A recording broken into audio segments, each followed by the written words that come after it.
I look like I'm taking a shit. All right.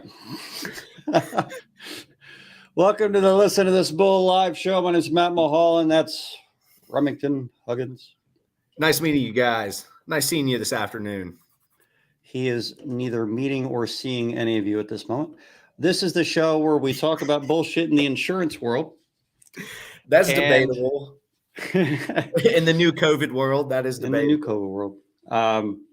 We're going to talk about some bullshit today. This is our bullshit episode, the guest list show, the no guest show, which is always my favorite, to be honest. Not that I don't like people, but this was a little bit more open-ended. We don't have to stick to a topic. So it's a hell of a lot better, in my opinion. We're going to answer any questions you have. So if you have questions, you got to put them in the comments. You drive today's show.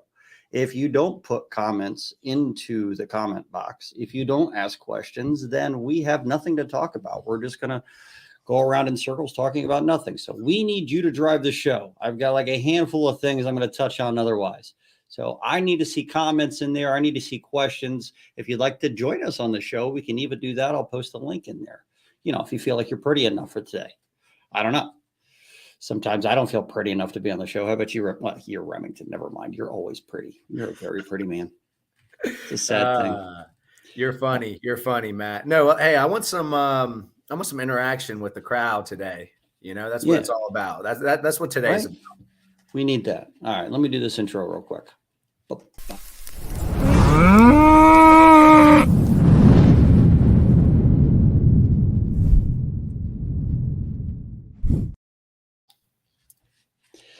So I got a little story to tell you real quick.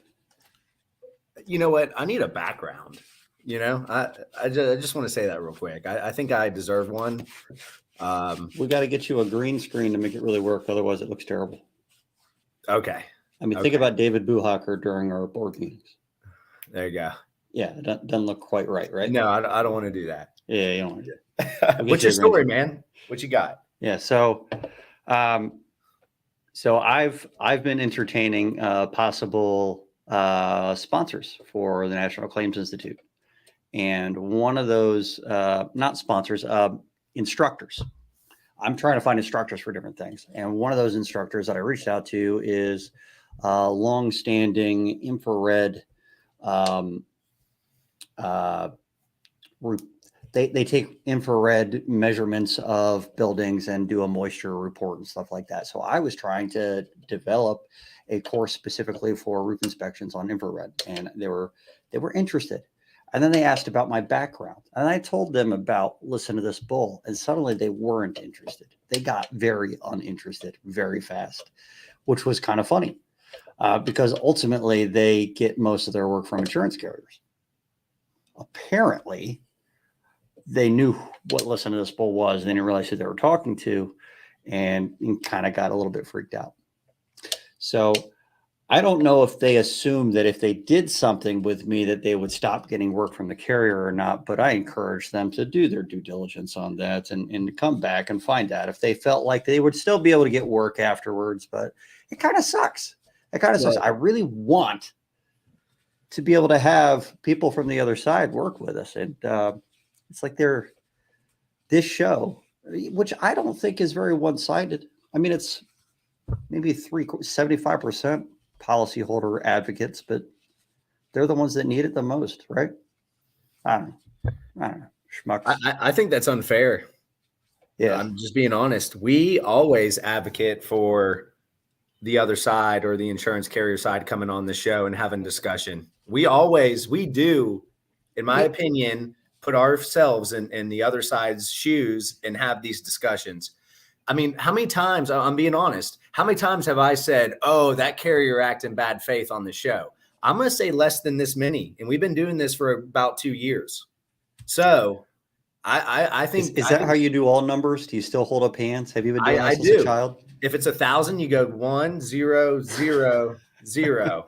Yes, but yeah, that many. But I just think they have an unfair, biased opinion about the situation. I do. So, I think that we're fair. We'll say that to be fair, I don't think there will be coverage for that anyway, or something along those lines. I often say that kind of thing. And I have plenty of examples in the last few days where I've been consulting on someone's job and I've been able to say, listen, there's just no coverage for this. The adjuster was right.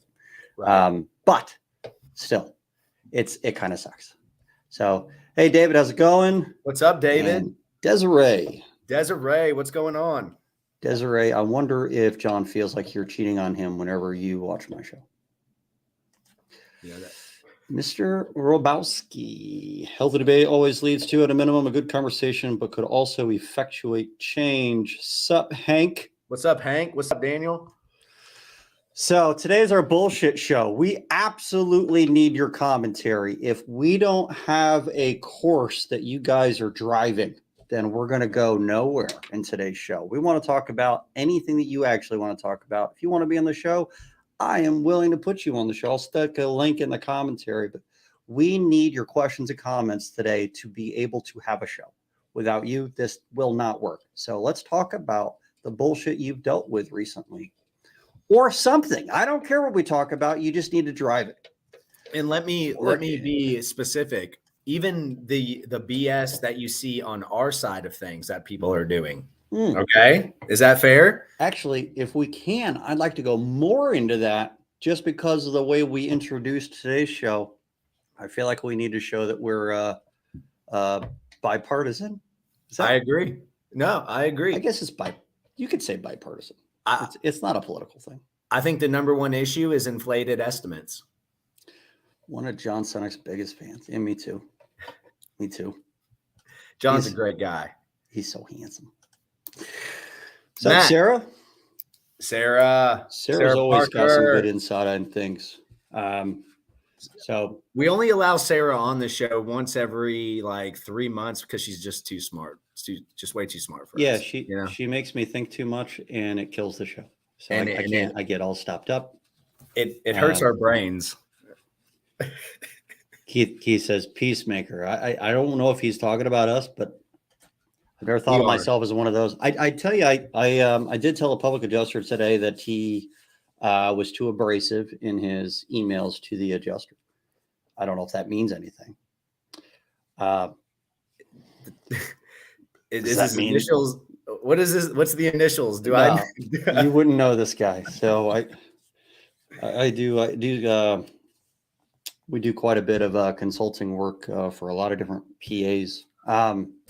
This is just one of them. I don't want to say his name because of the way I introduced it. That would be mean. No, we're not saying names. Yeah. So hey, but I want to tell you the number one thing I see that I think on our side is BS are inflated estimates. Just being honest. That's the number one thing I see. And I have a rule to that. But that's just what I see a good bit. I think that's a good point. And I think that it's tied a lot of times to Xactimate.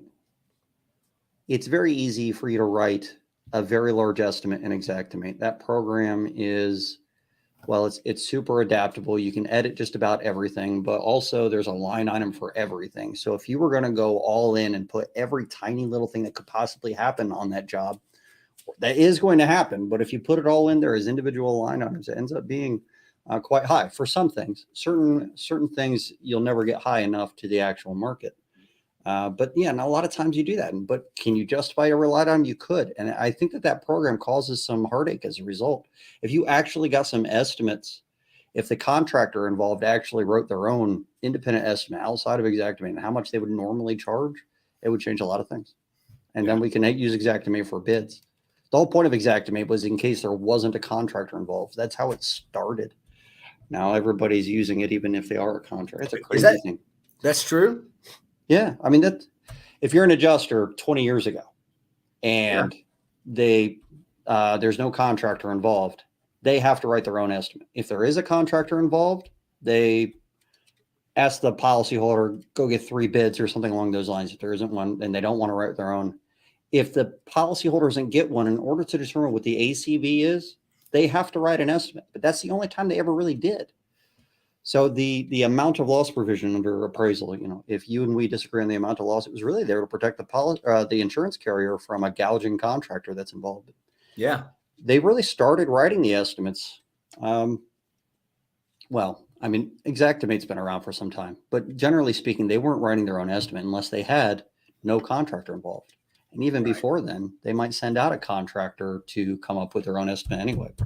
That was the whole idea. And then there's this model of contracts from contractors, specifically roofers from the SVG group, to have the contingency contract. And I think that led to a lot of problems.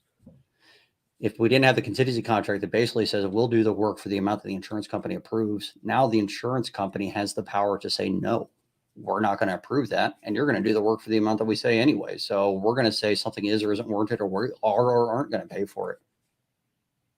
Yeah. Not that that's right in the way that they do it, but that's definitely led that way. All right. So Hank wants to talk about cosmetic exclusions on metal roofs and siding. Have you dealt with a lot of cosmetic exclusions in policies in Georgia? Probably not. I have. I mean, okay, a lot, that's subjective, but yes, I've handled quite a bit of cosmetic damage exclusions and so forth. And just to get right to the root of it, it's going to come down to your expert engineer, in my opinion. I think that honestly, it probably comes down first to the policy language. Every policy is a little bit different on that cosmetic exclusion. Some of them have different timeframes involved. So they might all say that they will, they'll call it functional damage if it leads to a hole or an opening caused by the hail or wind. Right. But it'll say an immediate opening. It'll say an opening caused over a period of time, which could be then a coating that gets damaged, that then rusts, that becomes a hole. But there's a time component. You need to find out if it happens to be immediate that there's a hole, or some kind of damage that allows water intrusion. Anything that could reduce its ability to shed water instantaneously, some policies might say instantaneously, then my point is, look at the policy and look at the time constraint on the endorsement more than anything else. And then they all really tie to the same thing. Is it going to continue to shed water? So for metal, you're looking for damage to coatings, and that might be the galvanized coating, which is just a layer of zinc, or a paint coating or something along those lines. Or you're looking to disengage seams or any kind of gasket around a screw. If you have a hit that hits beside of a gasket on a screw and it kind of bends the metal around that gasket on the screw head or the nail head, then you've disengaged that seam, that seal. If you have overlap seams on like an R panel or something, not a standing seam, but like an R panel, and hail hits that and it kind of fish mouths the opening here. Metal panels are super slick. There's no friction on them. So water can run uphill on those with just a little bit of wind, really easy. So a disengaged seam like this that goes like that, suddenly water can fly up in there if it's just pushed by a little bit of wind. And so that is something that would be considered a storm-created opening. A lot of times those seams have to have butyl tape or something along those lines in there, and many times they don't. So it depends on the kind of roof you're looking at and where you're actually looking for most of the damages, but ultimately look for that time constraint. See if it has to be immediate damage. And there's a lot of comments on it. We're doing good. And you guys, Matt, I want to say this. The assignment.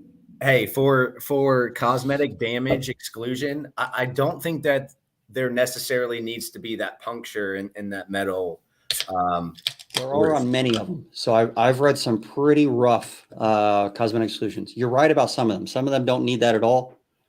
Just a broken, because it all comes down to the time component. So if there is a broken seal that doesn't have immediate open, or maybe just a damaged coating, the issue with the damaged coating is it's going to eventually lead to a rusted out hole, but it's over time. So a lot of that has to do with the time component involved anyway. And that's why I brought that up. I think that they all really boil down to which time component they're actually playing with. Yeah, and that makes sense. And I think anything that diminishes the ability for a roof to shed water goes out of that cosmetic area and goes into functionality. And if water settles on the roof system after that hailstorm, getting hit by 2.5-inch hail or 2-inch hail, to me, if the water sits on that roof system and there is no, let's say there is no punctures, there is no seams that are broken, I still believe that now we're in the functionality of that roof system. Does that make sense? So if you define shedding water as in it has to roll off and you're putting a little pocket in there that it can sit on, now it's not shedding water. Is that what you're saying? I'm saying I like that, because they never define shedding water. I think if it diminishes the ability of a roof system to shed water, then you're now in the realm of functionality. So that's what I'm gonna go with. You're a genius. That's actually really great because it's not shedding the water. It's just sitting, and now it has to evaporate. Right. That's great. That's great. I mean, if you're in a hydrophobic system that has to shed water in order to keep water from intruding, then those little divots definitely make a difference. Also, there's water erosion that happens. Whenever you hit metal, it stretches, and so does the coating that's on it. So regardless if it actually punctures or cracks that coating, it's going to stretch that coating. It's going to thin it out. You could actually measure the thickness of the coating in the hail hits as well. I'm waiting for a new meter to come in. I'm going to do a video on pretty soon. I'm going to write that down as a note. Well, I'm going to do a video pretty soon on this. Waiting for a meter to come in. It's pretty exciting. And this isn't something I came up with. A much smarter public adjuster than I am, or maybe it wasn't maybe it was a building consultant. I don't know.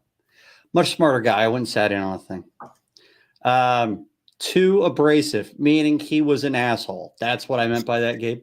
He was an asshole to the adjuster. Now, the adjuster kept saying our position stands, or the equivalent of that. But that's what I mean by too abrasive. Don't be an asshole. You don't have to be an asshole to do your job. It's not going to do you any good. I agree. He wasn't even in a high leverage state. If you're going to be an asshole, you better be in a high leverage state at least. Live in Florida if you're going to be an asshole. That's all I'm going to say. South Florida. South Florida. It doesn't matter. Anywhere in Florida, you can win on technicalities here. Here's some bullshit. All right. A public adjuster that is fairly prominent and that I trust, that I like, that I value his opinion of, told me recently that it doesn't matter if there's damage in Florida. File a claim anyway, and there's always going to be coverage because they'll always catch them on some kind of technicality in their claim handling. And then they're going to win because if it went to court, they'd end up with a bad case or something along those lines. I think that's crap. I think it's absolute garbage. Why would you ever file a claim if there's no damage? That's bullshit. I don't agree. If that's the real state of Florida, no wonder crazy. the rates are insane. Dude, my insurance rates tripled just from moving. I didn't change anything. My car insurance rates. Car insurance. There's a bunch of retired people around here. No one's getting in accidents. Folks, do not go by that stand. Do not do that. Don't file a claim if there's no damage. No, all right, you're going to develop a reputation. This is a terrible idea. I don't understand. I know it's true in Florida. I know it's true. That's the benefit of having really good consumer protection laws in your favor. But if you're going to use those laws to that extreme, then they're going to go away. And they're trying to push those away all the time. And now there's arbitration clauses showing up in policies and surplus lines policies that don't have to follow the rules. Right. Talk about how do we know if we need a PA or a lawyer once a claim is denied? That's you question all day, man. Yeah, it really depends on the claim. Okay, let's say the carrier sends you a denial letter and it's on a letterhead of a defense law firm. At that point, depending on the experience of the public adjusting firm, I would at that point start considering maybe I need to hire an attorney and not a public adjuster. If they're asking for an examination under oath, things like that, I would certainly go the attorney route. Other than that, I really like having a public adjuster on the file and setting up the file, documenting, doing the inspections, give me a timeline. And I always say document as a public adjuster. That's my number one rule. It really is. I think you should do that if you're a contractor too. Yeah. And so that's how I feel about it. But really, so my two things is when the defense firm for the carrier, it matters how comfortable that public adjuster is talking to a defense law firm. Really, it just is. It matters how comfortable they are. I can tell you this: there's a lot of times where Matt would take that and run circles around the defense counsel and have a claim paid. But if you're not experienced in doing that, then I would suggest at that point in time, it's probably safe to say you probably want to get an attorney. If there's an examination under oath, 100% get an attorney involved. 100%. Do not let your client go into that room and absolutely they are so more well equipped and ready to rock and roll than a regular layman homeowner. Don't let them do that, please. So those are just two things. I like that. I fucked a homeowner over thinking I would be able to take care of an EUO with them. And, you get into the room and you realize that you have no power whatsoever. I can't object. I can't say objection, leading or something along those lines. And that's exactly what they do. They lead the crap out of the homeowner, the policyholder. I remember very specifically sitting across from this attorney with my policyholder next to me, and I was allowed to be in the room, but I couldn't talk.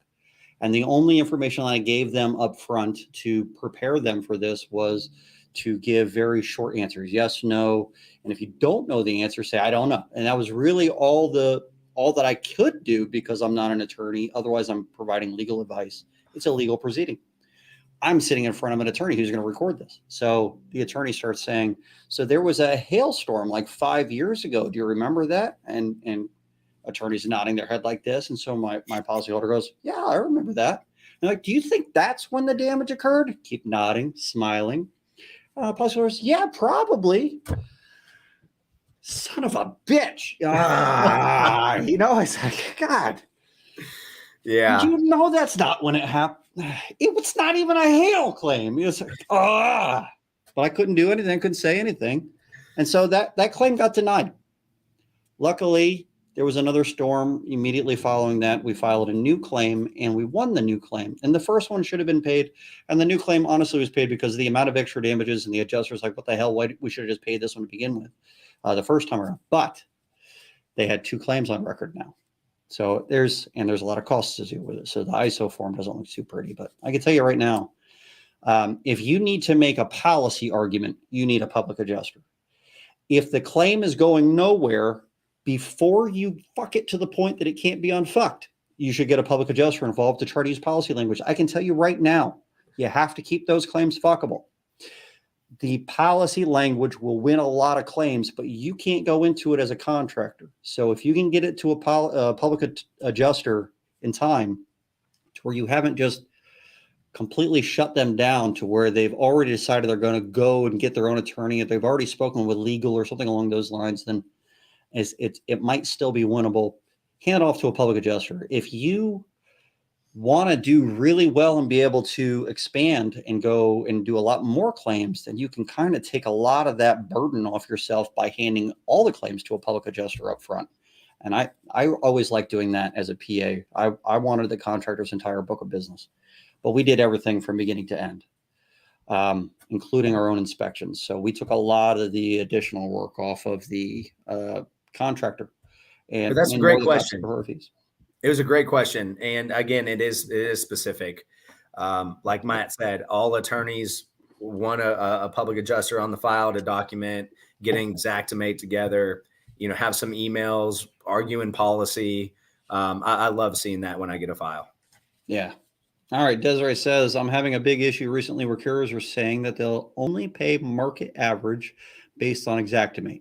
With a ton of items admitted, of course, I will not pay a penny more without taking it to appraisal. Do you have a contingency contract?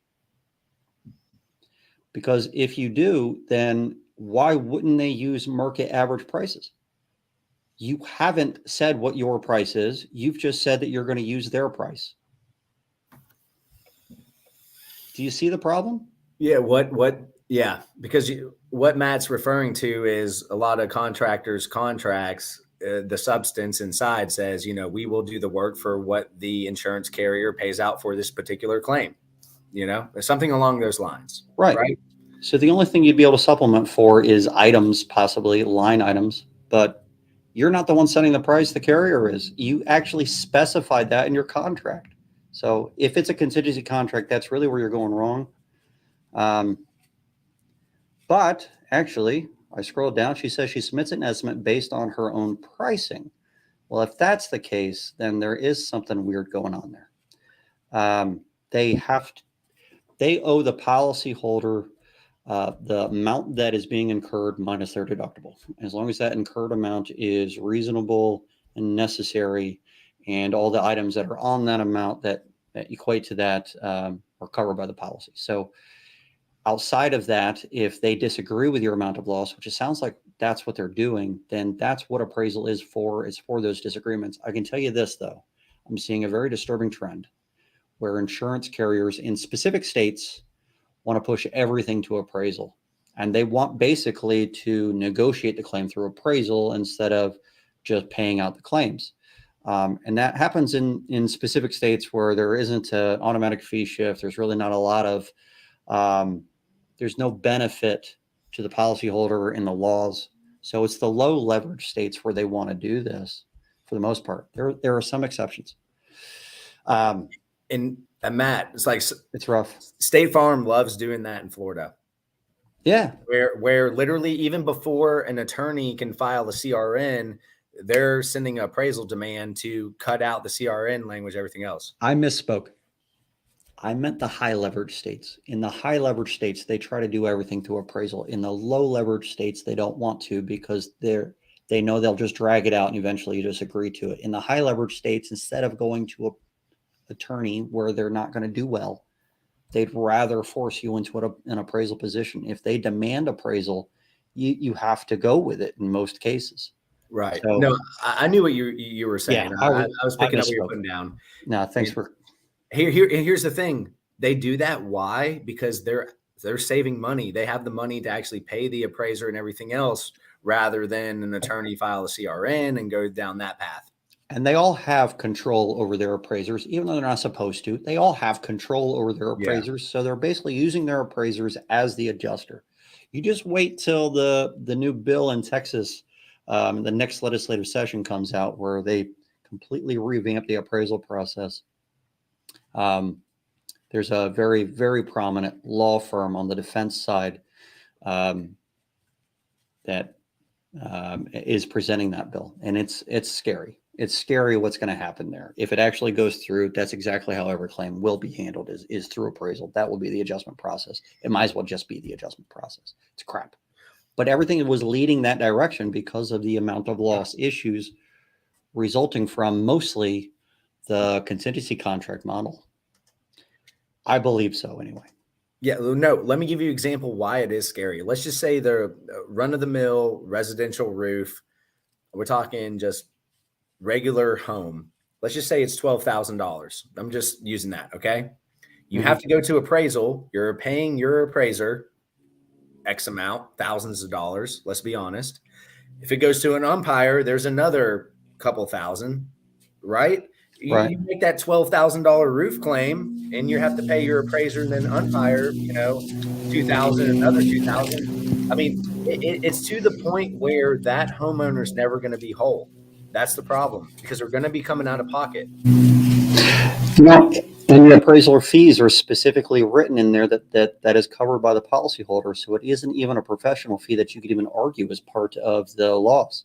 Yeah. Somebody should challenge that at some point, but it's going to take the right kind of claim. The particular language that's going to be presented in Texas, though, does account for some of those fees. If you have to hire an attorney to get to appraisal, the attorney's hourly charges would be covered by the policy if the only thing that you use the attorney was to get it to appraisal, or that was the only thing you were using the attorney for instead of going to litigation.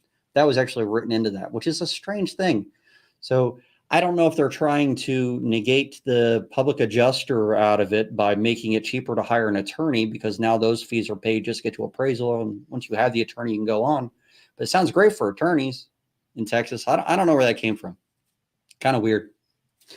But there's definitely some consequences that would come from that particular type of language. If I've handed that language off, I don't want to say how I got a hold of it because I don't know if I'm supposed to be privy to it or anything along those lines, but I handed that language off to some people that are in Texas because I didn't want to be the one that combats that directly. I'm not a Texas guy. I know enough to be dangerous, but I'd probably end up missing some kind of context, some overall view that I'm missing just because I'm not in Texas. So I didn't want to be the one doing it on that one. Sarah. Oh, wait. I missed Keith. Keith says, but on the other hand, an adjuster is going to write only the line item and no supporting evidence, he probably meant to say. Yeah. They don't have to prove the loss. You do. They only have to prove an exclusion. So are they actually acting against their own licensure? Not really. Understand what they're actually meant to be doing, and that way you don't get all frustrated when they don't do part of the job that the insured is supposed to do. It's not their job to create the proof of loss. It's the insured's job, unfortunately.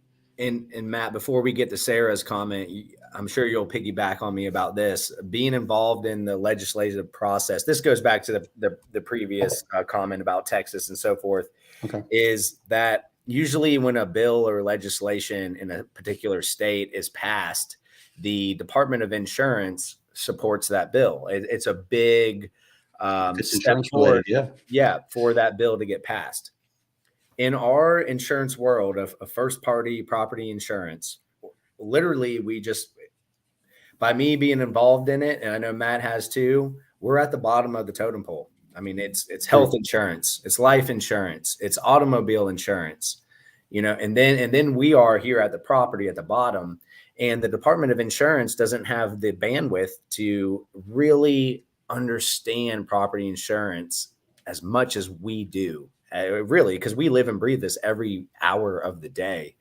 So things get slid by or sounds great without them really understanding the consequences. So, I just want to throw that out because it is the truth. And I've realized that over the last couple years. I think that's true. And I'm going to put that, I'll put it back up in a second, Sarah. You have a solid point, but people don't realize what we went through with House Bill 254 and the ability for us to negotiate on the bill language was there as an organization, as GAPIA. But as we were trying to gain some more push or pull with the Department of Insurance, we did fundraising events for them. They have their own political campaigns to run, because they run for office and they're voted in, at least in Georgia, not everywhere. And so we donate to those like you do for politicians in order to try to gain a little bit of favor. That's how politics works, unfortunately. And even with that, it's like a drop in the bucket compared to the amount of money that the insurance commission or the insurance companies give.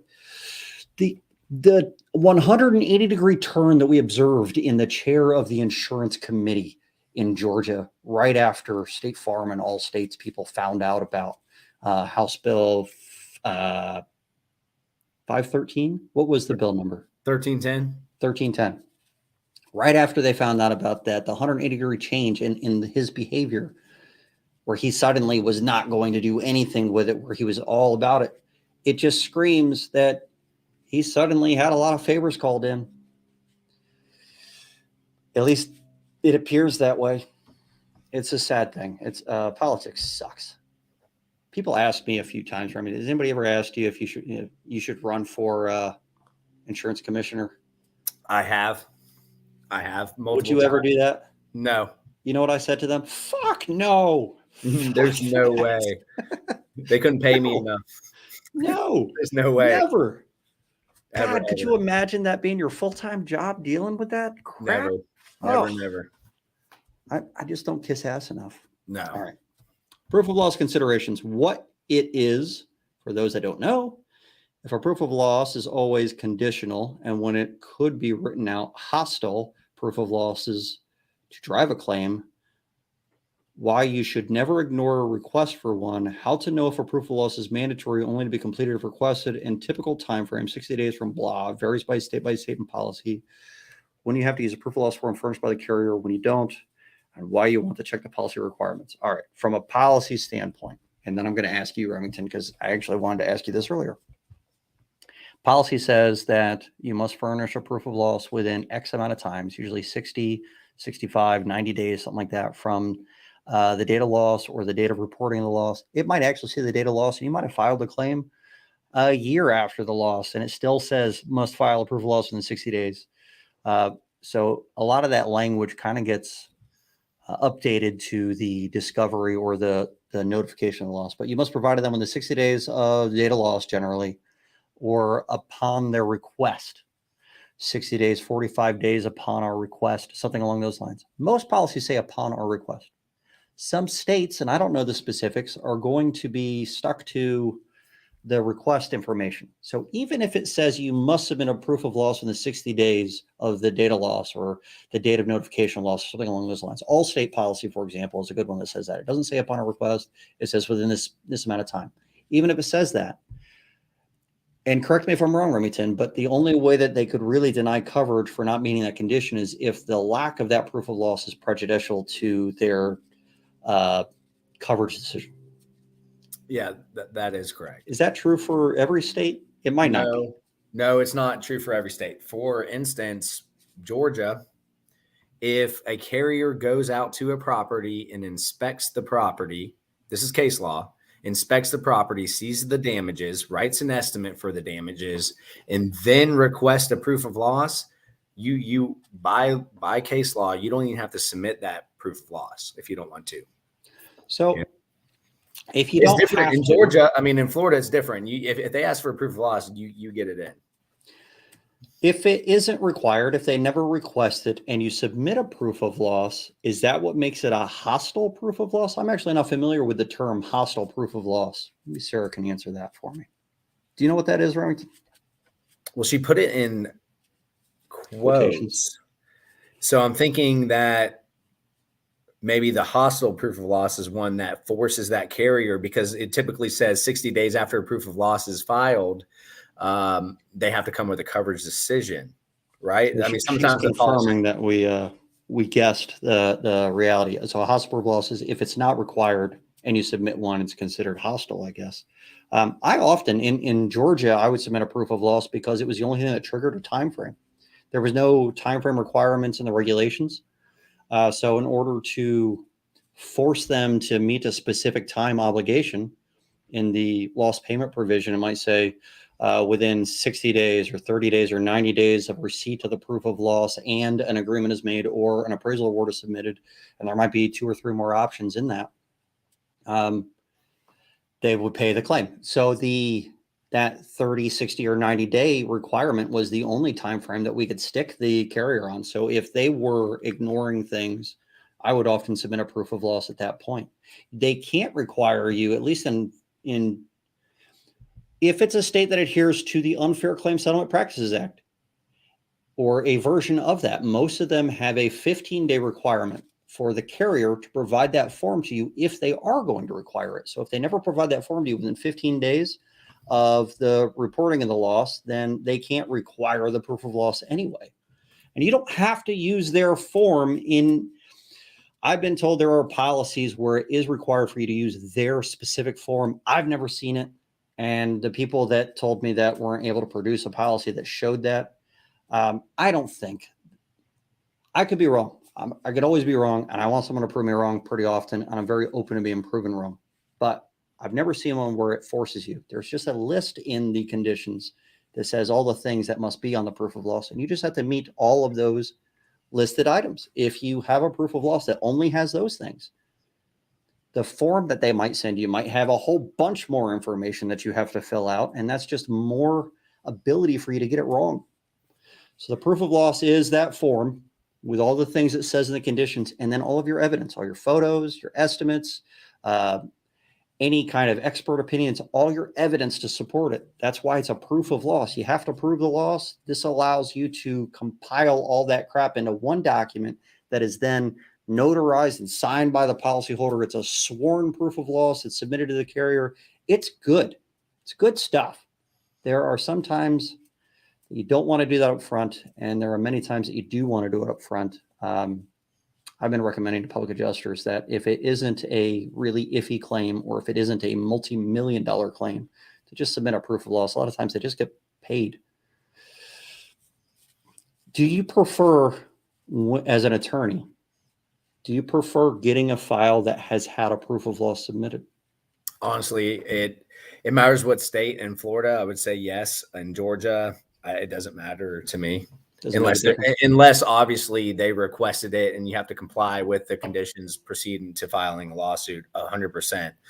Other than that, I mean, it is honestly, it's very rare once a file gets to me that they even ask for a proof of loss. I mean, I'm talking probably 20% of the time they'll ask for a POL. Yeah. Florida is different. It's more prevalent, but it is somewhat rare. I can tell you this, if you do submit a proof of loss, the very first thing that they say to you is, we're rejecting your proof of loss. And they might even say it flippantly, like, obviously we're rejecting your proof of loss, or something like that. They might say it to you verbally, very flippantly like that. The reality is they cannot reject it. That term is very specific. They can only reject your proof of loss if there is a technicality. You didn't meet one of the conditions in the condition section of the policy, so one of the items is missing, or you filled out the form wrong, or something along those lines. So you have to say to them, look, you can't reject it unless I filled this thing out wrong. Is there a technicality on it? Because if there is, let us know and we'll redo it.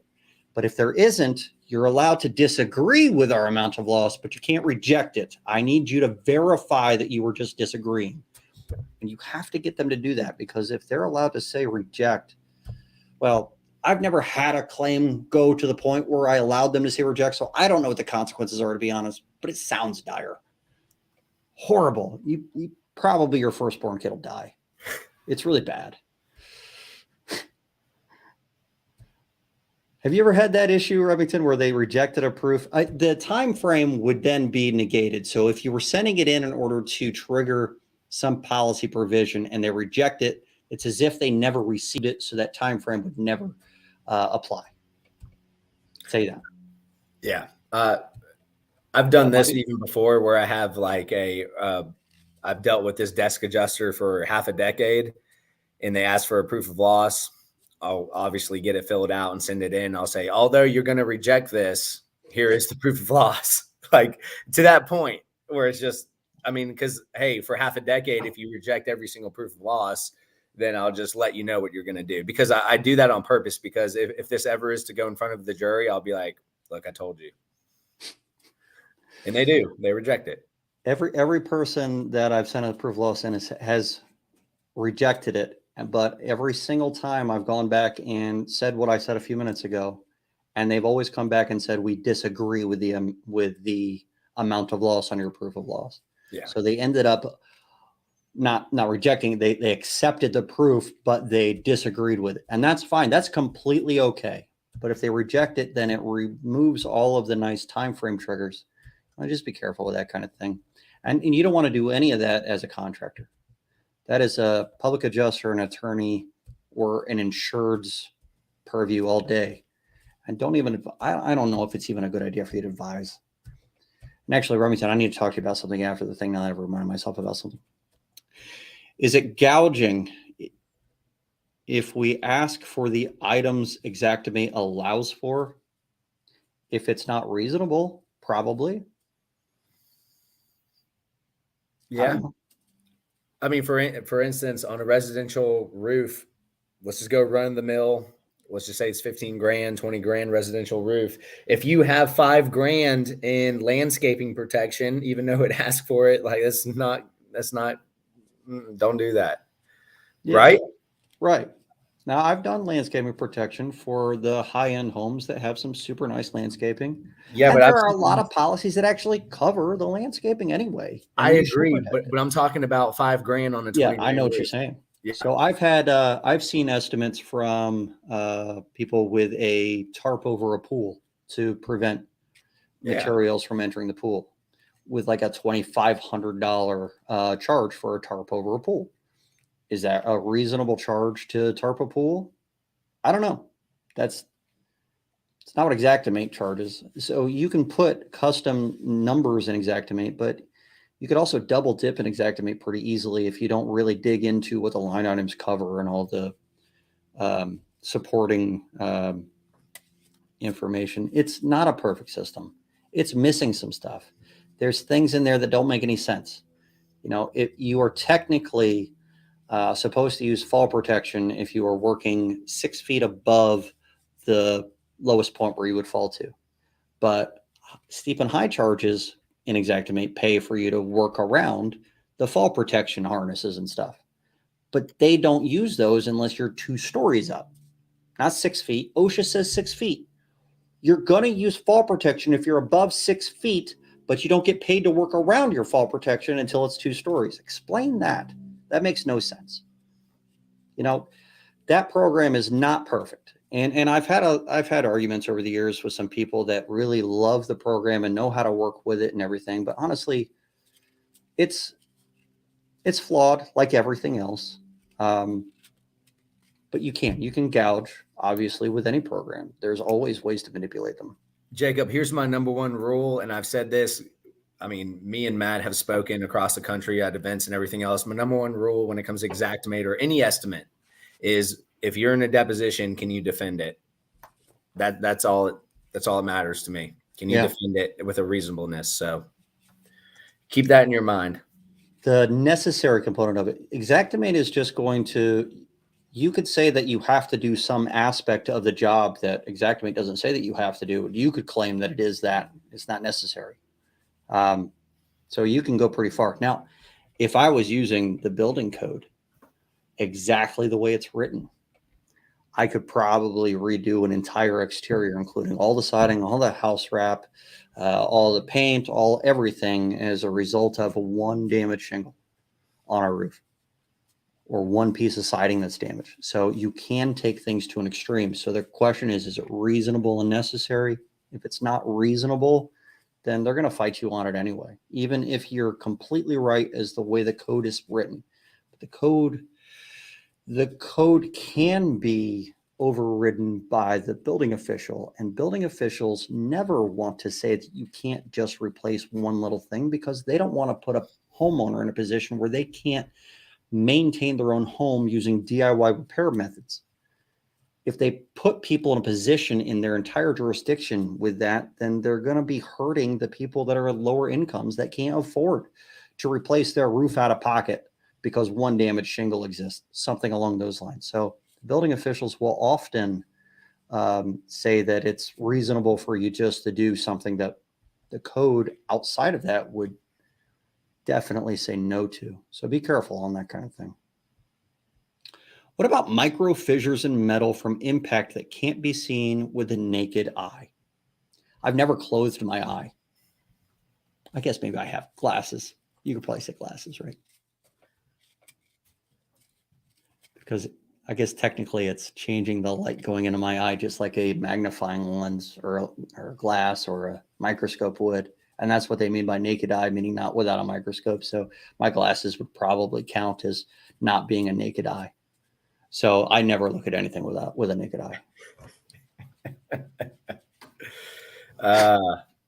Whatever. Anyway, micro fissures in water metal. intrusion or not? That's the question. So, or will it eventually over time? So micro fissures in metal, are you talking about in the coatings of the metal, say it's the zinc coating or something along those lines, or the actual metal panel itself? If you're actually cracking the actual panel or something along those lines, it's going to depend. The policy language is broadly different.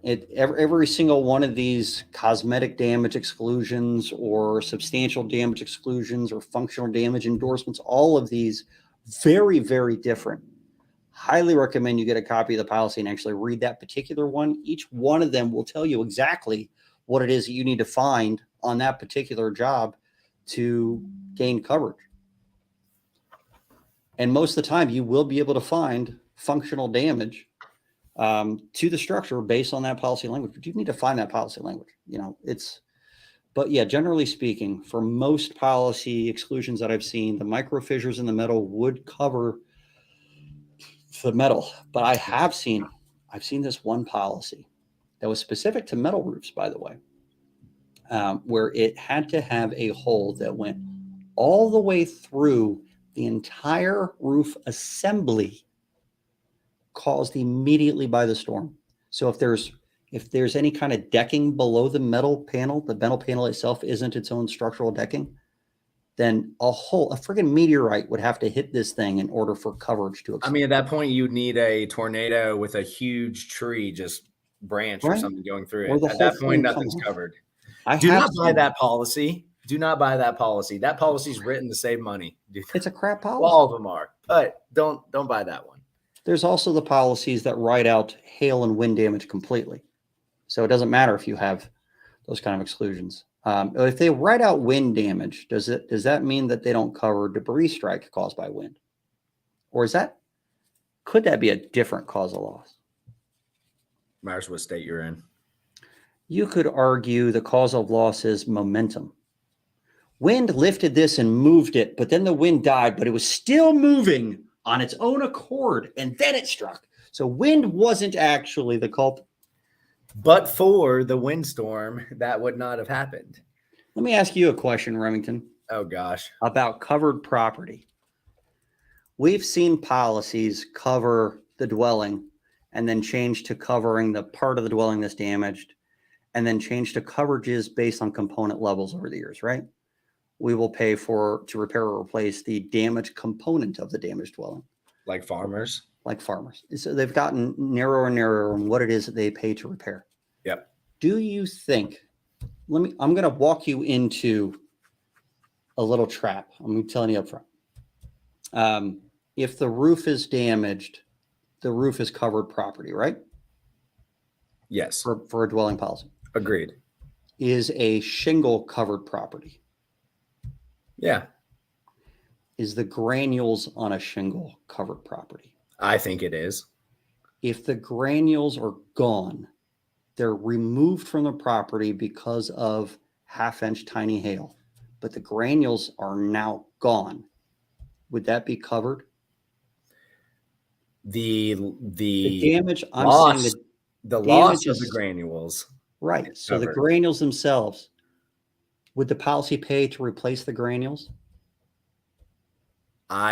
Yeah. So we go back to repairability. Can you repair granules? No, you just replace that shingle.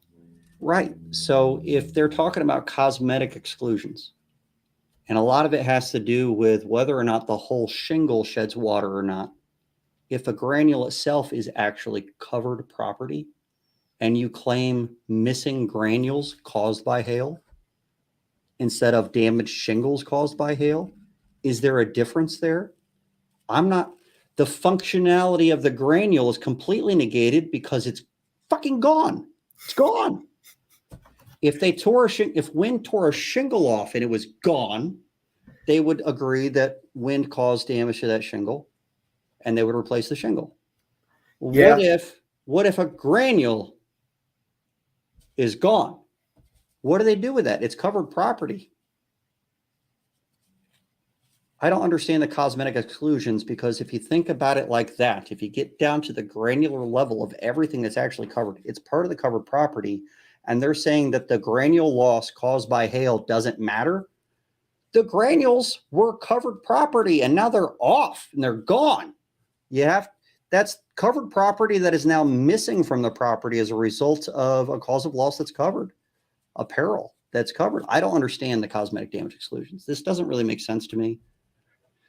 Well, how about this? We usually see it with metal roofs, not shingle roofs. And I think there's a purpose, and there's a purpose behind it, right? I mean, any granules during a storm event that are lost on a arc or 3-tab, to me, is damage. And in the sense of this, it's not cosmetic damage, because I mean, Matt can go through the list of 15 things what granules do to help any type of damage, whether it's hail, whether it's fire, repellent, and anything else. Like, that's what the granules are there for.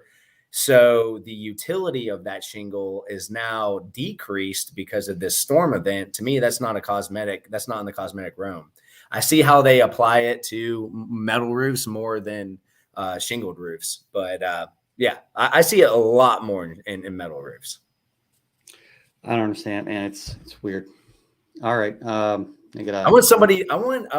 Hey, here we go. I want an IA or anybody that's on the carrier side to come on here and let's talk about cosmetic damage. I want to have that discussion.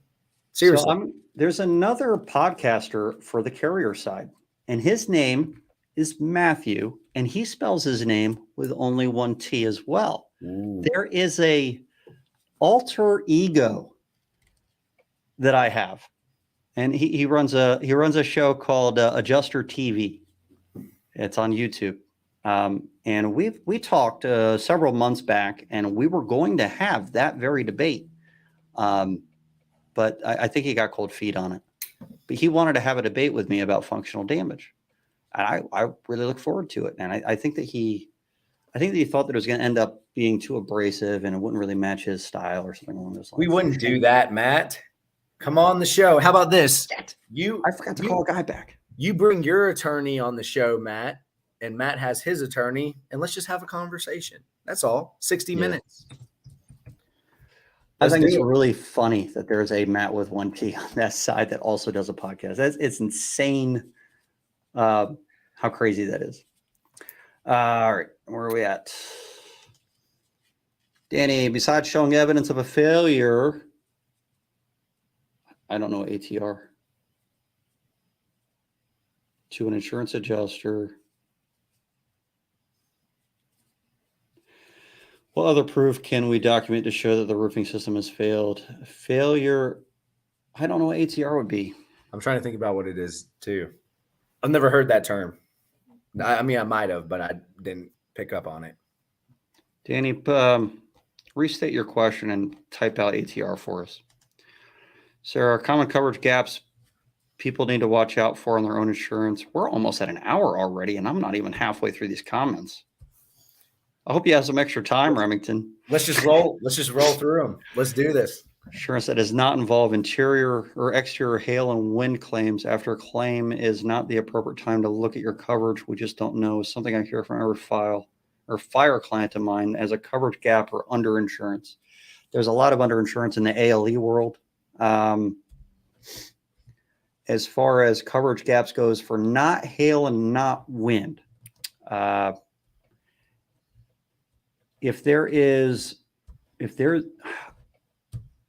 don't know if this would qualify as a coverage gap, but this is something that I've noticed on the water side starting to become a little bit more prominent, and they're eventually going to push asbestos out with it. The definition of pollution in policies is changing to capture a lot of things like soot and asbestos and all that kind of stuff. And right now, most of those exclusions are applied to liability.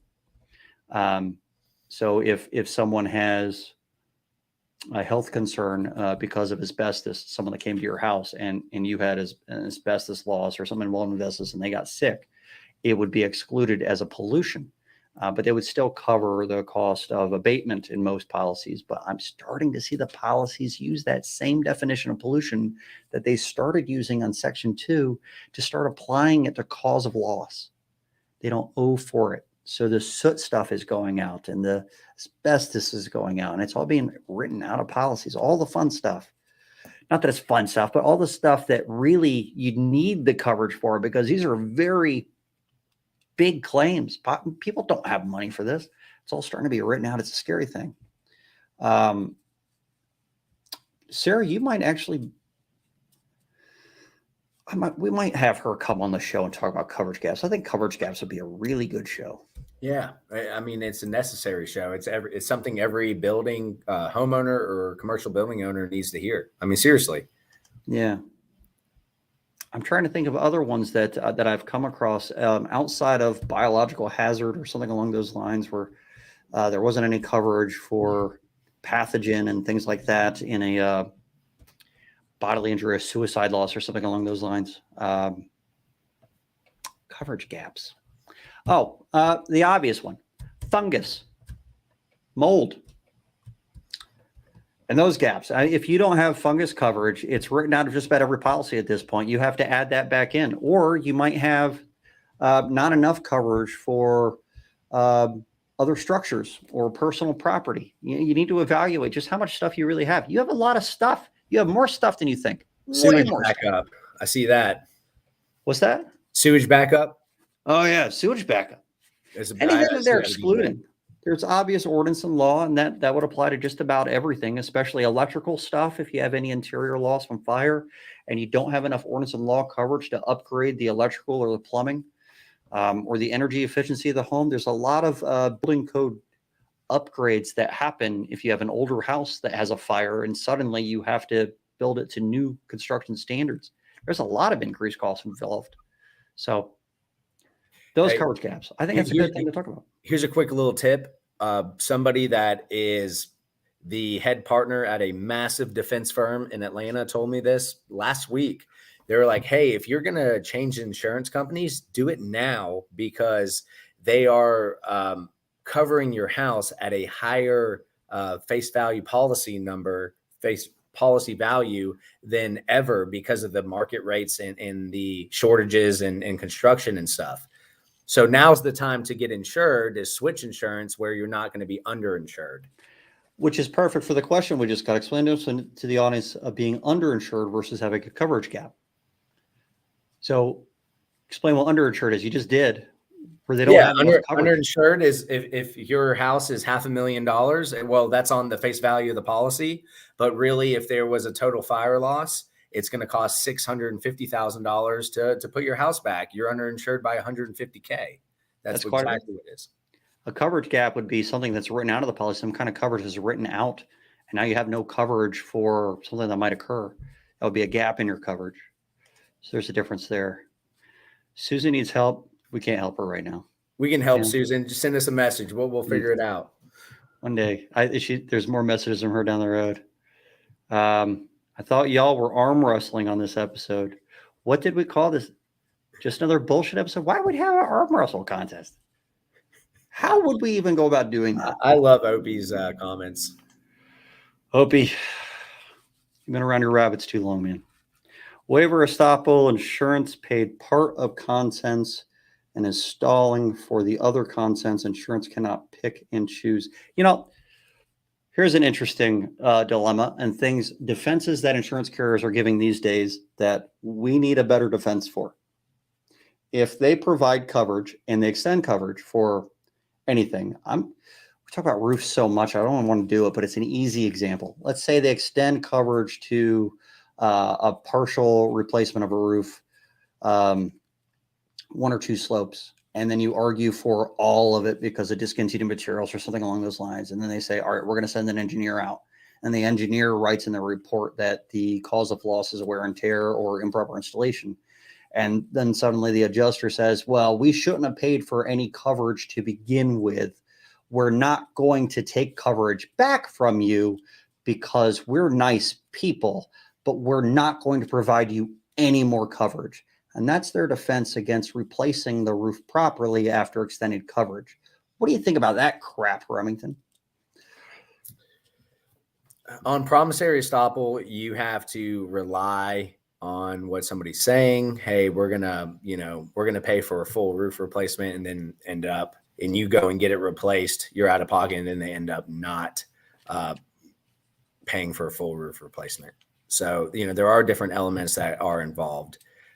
Contents, I feel like it's a different beast in the sense of typically you have to show that you bought the contents that were damaged and show them receipts.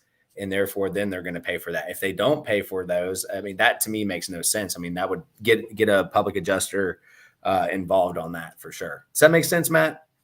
Yeah. To me, there's different scenarios when it comes to the promissory estoppel argument. Sure.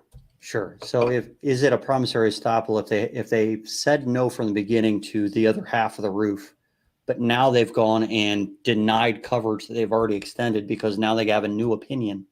Can they deny the coverage that they've already extended just because they got new information? If the policyholder did not act on their acceptance of the claim, I feel like it would be a hard uphill battle to overcome that. It's a defense that they're doing right now, and that's how they're keeping from paying out supplements, and it's shitty. And honestly, the only way to combat that is to combat the second decision. You've already combated it and you got coverage. You had to fight to get the coverage. And now their expert is saying that there shouldn't be any coverage because it's a different peril. And now you have to prove the loss again, in order to be able to continue with supplement of the rest of the roof or something along those lines. I think it's a shitty situation. It is. And look, I'm trying to, again, like the beginning of this podcast or broadcast, we said that we are as much neutral on some things, right? I'm just being honest. There could be attorneys that say, oh, no, it is promissory estoppel. You go after them. I'm just being honest. You have the other party, that homeowner or commercial building owner, has to rely on that promise. They have to have damages. Exactly. So that's a detrimental reliance kind of a scenario where they have to have those damages in order to have anything to argue against. So exactly. And that estoppel situation does have to have damages. So it makes sense what you're saying. But that is the defense that we're seeing these days. And I know that there is part of the, we're going to get into that another time. Honestly, that's a really long conversation that we're about to go down because there's a lot there and I shouldn't have even brought it up. It's a great question, Susan. We already had the no PA interested in help. Final finish line. I'd like to know what's on their denial letter. A lot of times the denial letters that are written are missing information from the policy. In fact, it's probably 25% of the denial letters where they cite policy language. They leave out a clause or some kind of a either a condition for the exclusion that they leave off, or they use the wrong condition from a different section for that exclusion, or they leave off the exception to the exclusion that's written later on that would end up providing coverage. It's a lot of them. It's like 25% of the denial letters have that kind of an issue.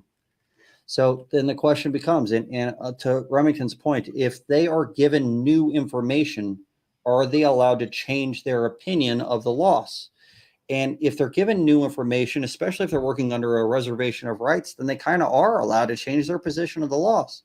But what if they're the ones that create the new information?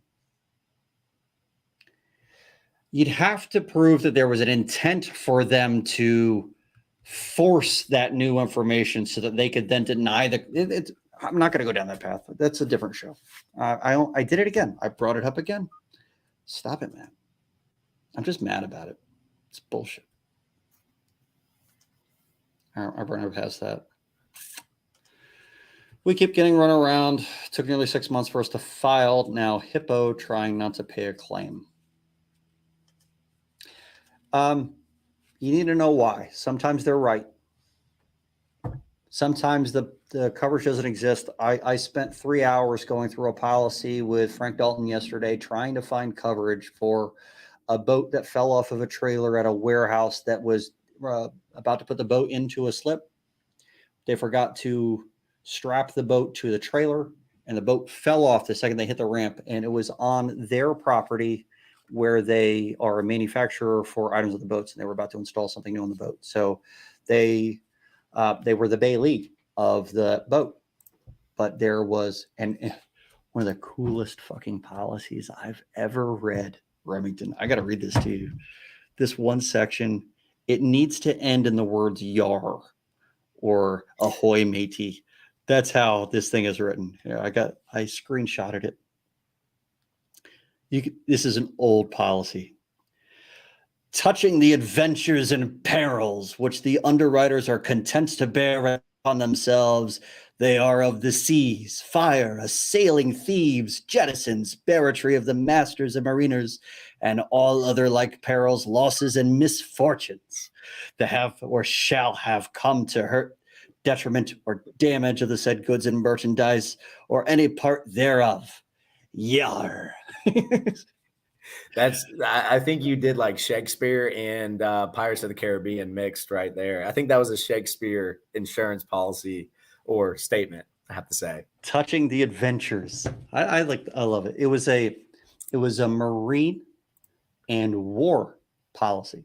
That's what it was called. Marine and war. So inland marine or any marine is basically the shipment of the property that's covered and damage that might be caused during the shipment, either on water or on land. Inland marine is on land. Marine would cover land and water. But the war side of it had some interesting clauses, and that was awesome. Anyway, State Farm claim 321 data loss. Carrier agreed to pay for a roof replacement 422. Roof approved. Price list is 321. State Farm said not changing price list. 15K State Farm estimate contract with 30K options. All right. This is a good question. is the insurance company required to update the price list? What do you Take think, it, Ryan? Matt. No, So to me, I'll be simple. It's a state by state, in my opinion. But go for it, Matt. I think it's policy by policy. So there's RCV coverage that has its own list of how it's paid, and there's ACV coverage. ACV coverage is what they pay for at the time of loss. So they'll take the RCV at the time of loss minus depreciation to come up with the ACV at the time of loss, and they owe that immediately, regardless of whether they replace it or not. But once you actually take the RCV coverage and you claim that, it becomes the reasonable and necessary amount you incur or spend, and it no longer says at the time of loss. So whenever you make those repairs, as long as you make them within the appropriate time to be able to claim the RCV value, then it's the reasonable and necessary amount that you incur at that time. So I think that based on a policy, unless that policy under the RCV amount specifies the RCV at the time of loss, then they would owe to update the price list if that is how the contractor is charging. How do you feel about that? No, I like it. I love how you're using policy as a tool to get the updated pricing, if you will. I mean, I think it's beautiful. Listen to this, people. Listen to what he's saying. It's great stuff. FEMA denied, said insurance, Texas freeze, Mageddon was hell attempting to even file a claim. Why was FEMA involved? That'd be a separate benefit. Freeze Mageddon, freezing would have been under the dwelling policy. There's a lot of issues with those freeze claims. I've heard of some engineering firms that are very, very happy that they're helping insurance companies deny claims. And one of the things that they're doing is they're going to pertinences in the house. They're looking at things like the thermostat, and they're taking it, and they're going and testing the thermostat, and they're seeing if the thermostat is to manufacturer's original specs still, if it still has the same continuity or whatever it is that they're testing. And if it doesn't, then they looked at manufacturer's maintenance requirements, and they find out if the policyholder used the correct maintenance requirements. And if they didn't, they're actually writing the reports that the lack of maintenance provided by the policyholder for that caused the freeze because it wasn't properly heated. And if you have a home that is not properly heated, then they can deny freeze claims. That's crap. It was heated. It never says properly heated in the freaking policy, you jackasses. You know what? I'm biased on this one. That's bullshit. They go out of their way to find some reason to deny a claim with that crap. You're supposed to have an eye towards coverage. Fucking assholes. What's up, Pate? What's up, Pate? It's been 40 minutes since he said that. He's probably not still watching. A lot of people have questions about the difference between we have to cut off at some point. We're already 12 minutes over. Questions about the difference between case law and statutes. That's a good question, though. Remington. That's a good question. Yeah. So statute is legislation. That's where such as the Capitol, where they pass laws, versus case law, which is justices at the appellate level that come up with a decision, and that's considered case law. So it's the difference between legislators and judges coming up with law. That's the difference in a nutshell. Yeah, that was way too easy of an answer. Department of Insurance work for companies not the policyholder, yet paid by taxpayers. I want to disagree with you, but you're not wholly wrong. Because if they are appointed, then maybe not. But if they are voted in and there's a campaign that is donated to, even if they're appointed, whoever appointed them was probably voted in, and the campaign funds coming from corporations, yeah, you're not wrong. I don't know what that meant. Created in a forest. Guys, please PM me. I really need help. It'd be easier if you PM'd us. Would you say, regardless of the situation involved by DOI and individual losses by way of complaints, causes the file to slow down instead of speed up? Involving the DOI causes the claim to slow down instead of speed up. Let me ask you a different way. Does it help you as an attorney if there was a complaint filed with a DOI?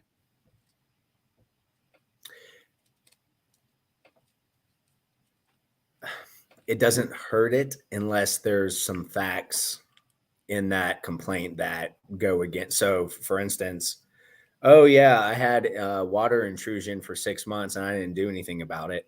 Like, that never helps. It really is a case by case situation. I'm just being serious. Like, it doesn't. But if it's a legitimate, like, facts are straightened out on the claim, it's just another tool that we can use to show that, look, our client went to all measures to get this claim paid per the policy before even hiring us. They were forced to hire an attorney, so that's how we use it. But it doesn't preclude you from hiring an attorney, and it is one source of possible help. A lot of times you don't get much help from them, but it's one source of possible help. And I don't want to say anything bad against I'm going to be quiet about it just because. Well, I'm going to deal with these people, but there's a lot of times their hands are tied and they don't even know it. I recently found out, and they still don't realize this, but in some states, in the regulations, so they'll take the statutes that are made by the laws, the statutes are voted on in legislation, and then they'll write a regulation. The department that has to enforce that writes a regulation for what their promulgated authority is on. And that regulation is exactly how they're going to enforce what the statute is. In the regulations, you might find that the Department of Insurance has the ability to investigate and help out on auto and health insurance claims, but not on property. And sometimes they don't even know why their hands are tied and why they can't make a decision on things and why they can't investigate it, but they know that they can't and they don't know why. And that's the reality. They wrote out their own powers so that they wouldn't have to get involved in these things. It's scary, but that's true. And all they have to do, at least in some states, the only thing they have to do is publish a rewritten version of that regulation, hold a hearing, and then it becomes law of the land in 45 days or so. Depends on your state. And they could write in property into that, and they don't. I don't know why they don't do it. The shit you find out when you really go digging in the middle of the night. The shit you find out when you actually have no life at all. Insurance policies, regulations, and statutes are my video game. It's got a terrible soundtrack, though. Hi, Susan Craig. You can find hundreds of policyholder resources as well as attorneys and public adjusters in your state at uphelp.org. That is the United Policyholders, and that is a fantastic website that can help you out tremendously. I'm a huge fan of United Policyholders. I'm trying to get involved a little bit more in them myself. One of the things we're doing at NCI for some of the courses that we're holding, the Dealing with Engineers, the class that we're taking on the road, place to place, how to deal with engineers. It's a one-day course. We're actually donating 10% of our profits to United Policyholders because of how useful they are. I've quoted their website many times during claims. United Policyholders, go to uphelp.org. There's a lot of really, really good information on there, and they update it pretty often. I'm very impressed with that organization. They've been around for a long time, but in the circles that we run in, you don't hear about them very often. I love that Sarah mentions them all the time because I don't think to. It's an attempt to at notice by using the proof of loss. I guess he was probably saying what a hostile POL is. South of Florida, proof of loss. What is the case law that you've mentioned that waives the proof of loss requirement? That's going to be based on state. It is. And if Gabe, if you're in Georgia, send me a message. I can send it to you. I had against Liberty Mutual had a big fight about this and won in Superior Court where the adjuster came out to the property, did an inspection, and then they requested a POL. My client said they didn't even receive the POL request. But anyway, regardless of that, the courts ruled that they found, per putting the case law to this fact pattern, that the insurance carrier went out to the property, did the inspection, and there was no necessary, no condition necessary for my client to file the POL. So if you're in Georgia, send me a message. I'll send it to you. Superior Court. That's case law, right? Superior. No, it can be persuasive as hell. Among the superior courts in the state of Georgia, but it needs to be Supreme or appellate court, right? Right. It's not binding. Gotcha. But it's very persuasive. Very persuasive. They don't like to go against each other. I bet not. I usually only see requests for them prior to an appraisal. I guess that's proof of loss. That's probably missed you, Pate. I don't know if I've ever actually received a request for a proof of loss in Georgia. That's what I'm saying. I very rare. Never actually seen one. I turn them in all the time anyway because it actually triggered some time frames. So that's it. And I missed Pate. It's been a long ass time. We should put Pate on the show if you're still listening, bud. I want to talk to you again. It has been way too long. We never see each other. Well, I'd like to put you on the show at least. Let's schedule him. Let's do a Pubs and Policies special edition with Pate Smith. Even if it's remote and we're doing it like this, it'd still be fun. We'll do a full 2 hours so we get through 3 or 4 beers, and by the second hour, everybody's really having a great time, and the shit just flies out of our mouths. I have like $1,000 Pubs and Policy neon sign I'll put up behind us if we get paid back on. I forgot all about that sign, man. Yes. You know what? I'm gonna ship it down to NCI. That's what I'm doing. I love that. We'll put it up in the studio for sure. Exactly. That's what we'll do. I forgot all about that damn sign. Yeah. Can you use a rejection of the proof of loss as an automatic claim denial if the policyholder relies on it as a denial? If they reject the proof of loss, does that mean they're denying the claim? Not necessarily. If your proof of loss is for your whole kitchen to be redone when the carrier accepted half of it, it's not a denial. Yeah, I don't know about that. It's a partial denial. Is that an urn of adjuster ashes on your mantle, Remington? It is. It's a specific commercial policy insurance company. I'm not going to go into that though. It was after a depot. They just evaporated. CAU? I nailed it. First try. We'll move on. Bad dad jokes are there. I probably did a bad dad joke. I don't remember. Now, Ashley, give him some credit. Yeah, it wasn't that bad. Sometimes there is such a thing as a good dad joke. Probably. For an inexpensive way to very clearly document damages like metal, Wi-Fi microscope photography loop. So I have a few of those Wi-Fi microscopes, and you can get real close to it. You can see the damage to the or fracturing of the coatings and things like that. If they're there and they started to rust, especially, then it's really visible. You could use that on just about any material that has any kind of indentation. They're okay. They're okay. It's definitely not the end all be all. There's some other things that actually do a little bit better. I'm going to have some videos real soon, as soon as my meter comes in, of some really cool, fun stuff that will probably go a little bit further because the adjusters don't know how to contact it. I've done some things with some penetrating inks and trying to get into the crevices of some very thin cracks and then make them really show up. It takes like 15 minutes per hit to make that work, though. I've done some things with a fingerprinting kit. I've done some experiments with the microscopes. There's but this one thing. We could do a whole show on that. We could do a whole show. There's a lot there. I think that would be cool. The tools that you might use to prove functional damage. Write that down, Matt. That's Worley. He hides all his notes under his hat. He'll after the show. So many in there. I can't remember all this shit otherwise. What if the micro cracks decreases lifespan? Yeah.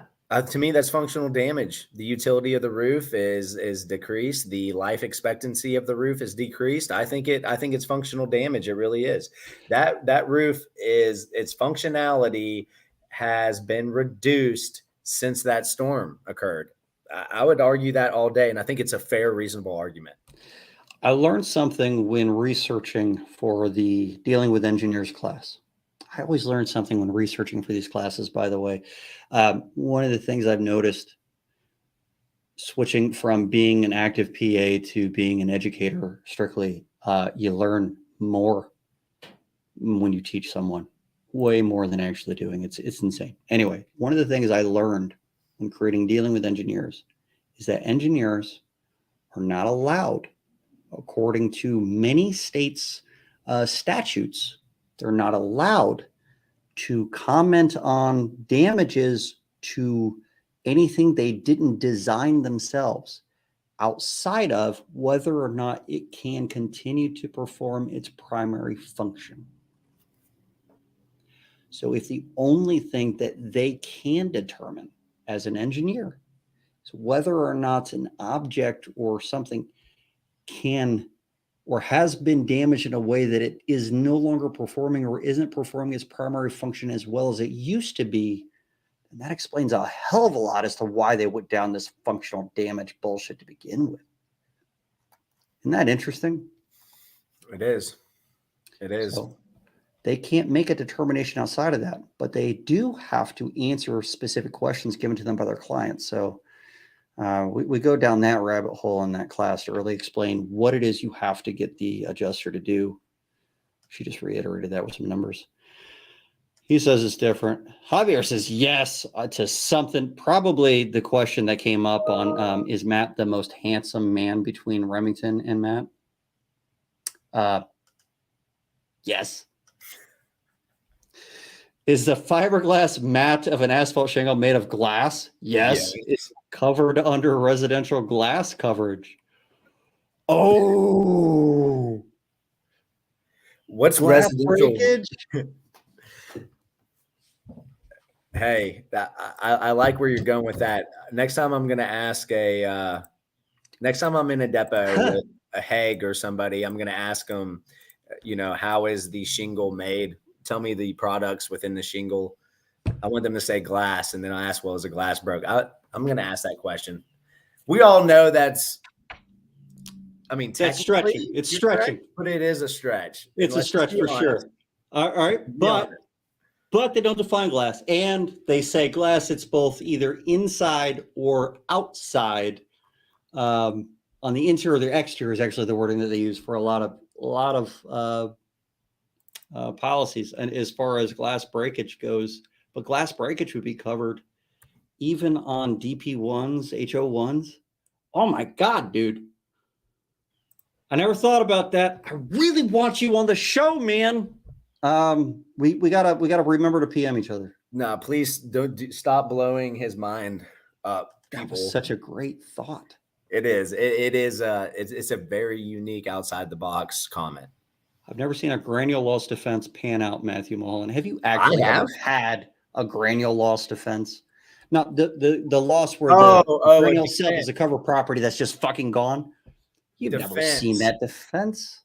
I see what you're saying, Pate. Oh, you're saying the defense on their side and has never panned out. Yeah, that's what I think he's talking about. Yeah, I've never seen a granule loss. I misread it. You had it right the first time. I didn't. Granules are there for a reason. This is how far back we were. Just glue the granules back on. Duh. Adjust, of course. Actually, that's a real thing. That's called sugaring. You can sugar granules onto shingles. That is something that they do. They really do just glue them back on. They do it for mod bit. Shingles, at least the organic shingles, the manufacturers allowed that. The fiberglass matte shingles don't really have that written anywhere. I don't think that they say that you can't do it. Maybe they do, but I don't think they do. But they definitely don't say that you can any longer. That was something that was there for organic shingles, though. I don't think that's the right way to do this, people. It's like Doritos. You know how you get some Doritos and they're just covered in their Cool Ranch, and then you have others that are just neglected. I feel like that would happen to the shingles. So don't. I have a bag in my warehouse of granules that is specifically designed to use on a torch down mod bit where the additional adhesive kind of bleeds out at the seams when you press it. And then you sugar the bleed out so that asphalt is protected from UV radiation as well. It's actually one of those things you're supposed to do. So, but that's called sugaring. It is a thing. I just can't imagine someone saying that's a repair someday based on the absurd things I've seen. Yeah, sorry to tell you guys, but that is a thing. I don't think shingle manufacturers allow that anymore, though. They might not have said that they don't allow it, though. The effectiveness of the shingle is compromised if granules are missing. That's true. I agree. There's like 15 different ways. I agree. When is he coming on? We're going to get him on. We're going to get him on. Don't worry about it. Is he scared? I think they were talking about Matt, the other adjuster. A Matt multiverse. A Mattyverse. Guys, don't get him started with this 1T thing, all right? I like the Mattyverse. Let's keep on going. Mattyverse. Whoever wins that debate gets to keep Matt with 1T as the one and only. That's the trophy. This Mathew is weird. He's Mathew with 1T. Like I am, but when he spells his name Matt, he adds a second T. I don't understand why he does that, but he does that. So he's not Matt with 1T, but he is Mathew with 1T. He really is an alter ego. It's freaking weird. Mold limits, functional damage requirements, equipment failure. Equipment is actually something we should go into at some point because they use that for mechanical damage exclusions, all this kind of crap that really don't even apply. We could get into equipment failures. Mechanical breakdowns. We could get into that and specifically what is equipment. I had a really interesting one lately where there was a pipe going under all the under the property, but outside of the walls of the foundation. But that pipe also attached to a fire sprinkler system. It fed the fire sprinkler system. And in there, in the automatic sprinkler system endorsement that talks about fire sprinkler systems, it said that the piping that is attached to the fire automatic sprinkler system is a part of it. And so it became part of the property that was covered just because it was attached to that in an endorsement. It's kind of interesting. Are all examples of coverage gaps. What about bullets hitting the roof and creating a hole in a decking and opens for the rainwater to go into the dwelling? That's covered, right? Yeah. Yep. 100%. Yep. That's covered. Sudden loss, sudden accidental loss. Well, unless it's the policyholder themselves shooting bullets into the roof purposely. Other than that, it is covered. I mean, even if they shot into the air and it was them causing it, as long as they did it accidentally, if it hit their roof accidentally, they meant to hit the neighbor's roof. Yeah. Right? Totally it's covered. Hey, look, State Farm has the advertisement on TV and it's Aaron Rodgers. He's in his Aaron Rodgers, quarterback for Green Bay. He's in his living room with a golf club and he's swinging it and it accidentally lets go and it goes through his window and breaks it. To me, and they use that as an example of coverage. But if you do it, it's mechanical damage and it's not covered for some reason. I literally sent that video to opposing counsel and was like, explain why this is covered and my client's loss is not. I did. I mean, it's the truth. I love that, man. That's the media defense. Right. I guess that's a whole nother. Nothing you do is a defense. You're the plaintiff. So what do they call it? Do they call it an attack? Yeah, sure. The media attack. The media, I guess it's just an argument on your side. The media argument and their defense for it. They don't have a term, do they?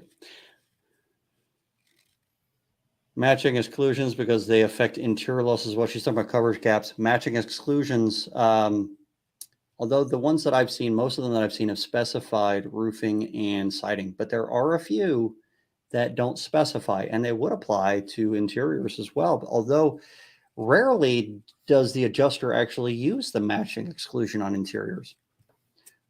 They might paint all 4 walls in a room that's being painted, even if there is a matching exclusion. And it's just because they tend to think of matching exclusions as being for exteriors only. Yeah. Plus, realize that market value is often different than replacement cost value. Hey, listen, if you have a replacement cost value policy and you have to be insured for a certain amount, like 80%, 90%, 100%, whatever it is, sometimes you're not supposed to include the cost of the foundation to be rebuilt, or the land or anything along those lines. So it'll actually be specified in there what's to be included. So if you literally had a full total loss where everything was gone, including the foundation, then you're always going to be above the RCV amount of that policy, because they might not have even included the foundation in there as part of their RCV valuation, but then they're still going to hit you with a penalty. And I don't know how they would actually work with that. I don't know if you ever come across that scenario, Remington, but I'm curious how that would apply. Yeah, that was a good question. How to spell and pronounce tortuous interference. It's tortuous as in tort, not tortuous as in torture. Thank you, Sarah. Thank you. It's not a tortoise interference. It's a tort. Just you know what? It was torture reading that. Thank you. Thank you, Sarah. I love her input. Pirates of the Caribbean. Man, we are way behind. Insurance history show in your future. That would be interesting. Not. I've never liked No, history. I see where Sarah's coming from, because you said, hey, look, appraisal was used because of this. This was used because of that. So I could see where she's coming from. Maybe. We'll get someone really old that's a PA, has been doing it for like 50 years to come in. I want the oldest PA on the planet to be on this show. How about that? Jack Hanks probably wouldn't show up. Okay. Jack, that was completely Matt. I just want to let you know that. That was pretty funny. I like making fun of him. I know. He's a friend of mine. Provide the utility bills. Sudden for pipe bursting.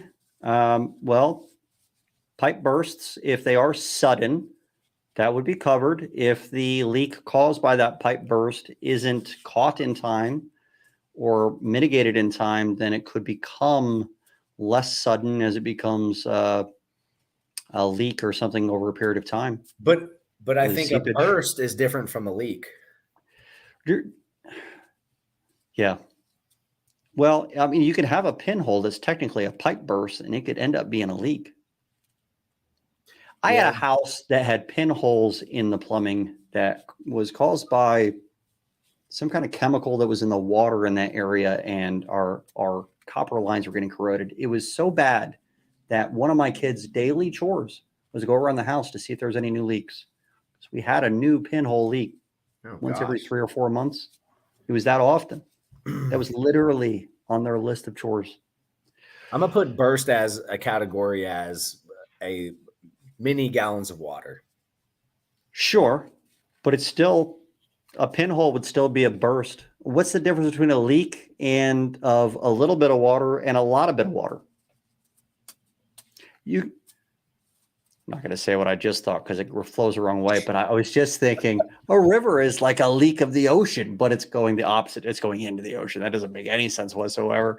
Next question. Let's go. Glazed tiles, like Dunkin' Donut glazed? What are we talking about? Are you talking about glazing as in window glazing? I think that's where he's going with it. Yeah, exactly what he's doing. Glazed floor tiles. That's even extra stretching. How does a contractor mess up a claim so bad that a PA can't step in? When you get to the point where the carrier has already just completely shut down, they've already handed off to a reviewer, they've already consulted with their legal department, and they've all decided that the file is done, and they're really just waiting for you to sue them. That's when it's so bad a PA really isn't going to be effectual, and you're just wasting money on a PA. That's when it's that bad. How do you know when that happens? There's a lot of red flag indicators of that. I can tell you in certain states, if you've already met an adjuster on site twice, it's probably too late. If you've had 2 different adjusters come to a different opinion or the same opinion, it's probably too late to get a PA involved. Doesn't mean a PA can't come in and work it. It's more difficult. I got a guy for you for the insurance history. Fantastic. He must be really old. Hi,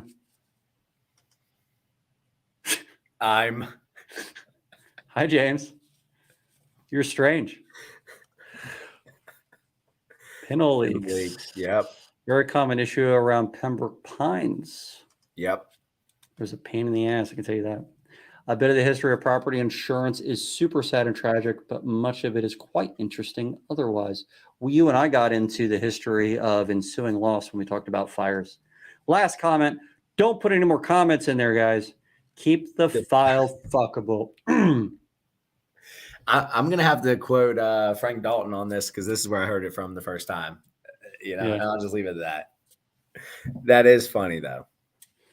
Yeah, Frank Dalton used to say, don't fuck a file to the point that it can be unfucked or something like that. Yeah, there you go. Yeah. That's what it was. That's what it was.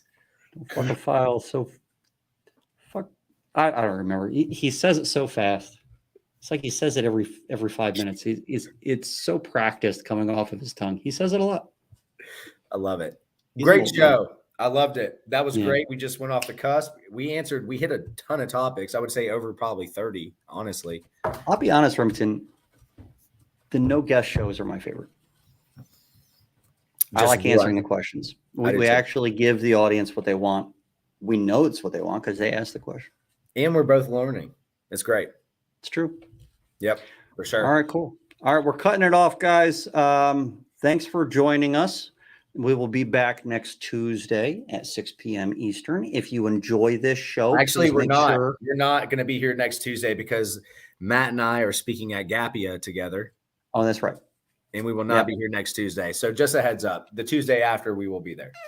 Yeah, that's true. So the Tuesday after, which is the day before the Policyholder Preservation of America Conference, PPPA conference. I don't know how I'm going to pronounce it yet. It's something along those lines. But if you enjoyed this show, please make sure you subscribe and follow. And please actually hit the subscribe button. We need more subscribers. If you hit the follow button, then you'll get notifications when we actually go live. And we're doing a lot more lives in between shows than we used to. And we're finally getting back to the point where I can do a lot more of these videos. So put it on there. I've got a lot of new things to share with you guys, and I'm really looking forward to starting to share some of it. So make sure that you're following the show. Also, if you would like to buy a Listen to This Bull shirt, we have a store on listentoThisBull.com, and you can get some nice merchandise there. There's many different options. So go out there, help support the show. That actually helps us have a little bit of extra money. So when equipment goes down, because otherwise we really don't make money on this show. There's no money made. This is all stuff we do for free. So if you like the show, buy a shirt. If you have some suggestions on a design for the shirt, we can put those in there too. So if you have something along those lines, I'd be happy to do it. All right. Thank you very much. See you guys. Take care. Have a good one. Ooh, I burped.